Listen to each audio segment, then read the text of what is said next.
वेगवान घडामोडींचा आढावा पूर्ण झालेला आहे। आता काही महत्त्वाच्या घडामोडी सविस्तर पाहूया।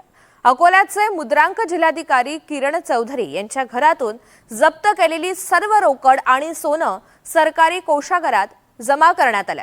यामध्ये 1,53,00,000 रुपयांच्या रोख रकमेचा समावेश आहे। तसंच घरातून जप्त केलेले सुमारे अर्धा किलो सोनं सुद्धा शासकीय तिजोरीत जमा करण्यात आलं। किरण चौधरी यांची जळगावमधील स्थावर मालमत्ता आता एसीबीच्या रडारवर आली आहे। एसीबीच्या पथकाने त्यांच्या घराच्या झडतीत काही महत्त्वाची कागदपत्रे सुद्धा जप्त केली आहेत। या सर्व कागदपत्रांची आणि मालमत्तेची आता पडताळणी केली जाईल। जळगाव एसीबीच्या अधिकाऱ्यांनी या कारवाईची अधिकृत माहिती दिली आहे। तर अकोल्याचे मुद्रांक जिल्हाधिकारी किरण चौधरी यांच्या घरावर छापेमारी करण्यात आली आणि या सगळ्या कारवाईतून रोकड तसंच सोनं हे जप्त करण्यात आलेलं आहे।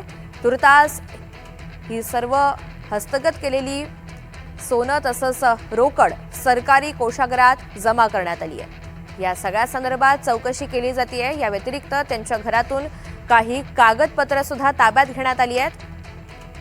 एसीबीच्या पथकाने ही कारवाई केली आणि त्यांच्या घराच्या झडतीत काही महत्त्वाची कागदपत्रे हाती लागली आहेत अशी माहिती सुद्धा दिली आहे। आता या सर्व कागदपत्रांची आणि मालमत्तेची पडताळणी केली जाते।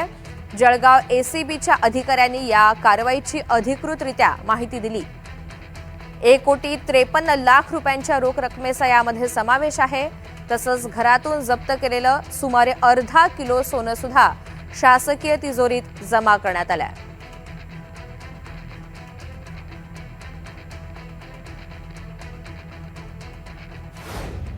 भ्रष्टाचार प्रतिबंधक अधिनियम अंतर्गत गुन्हा दाखल झाला होता।